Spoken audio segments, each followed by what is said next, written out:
Today we're going to show you how to trim the skirt on a canopy when installing a Westcan Over-Canopy rack.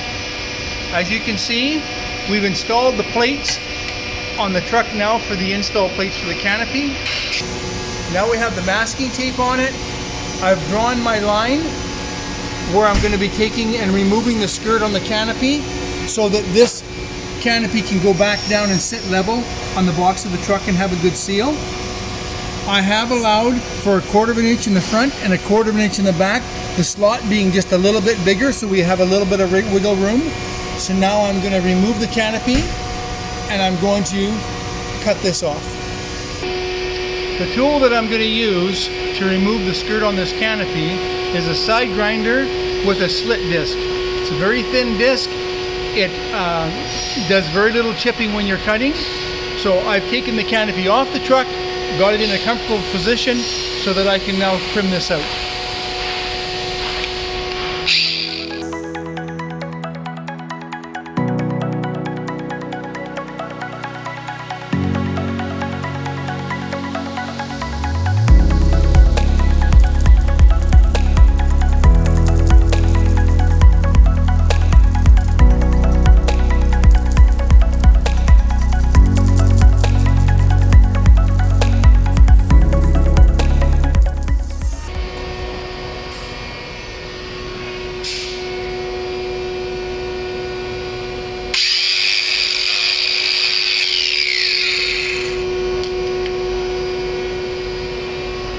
Okay, now that we've cut out the skirt,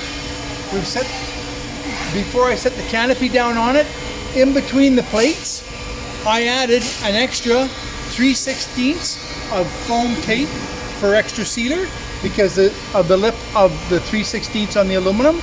I've also done the same thing to the front of the canopy. Make sure you add extra foam tape.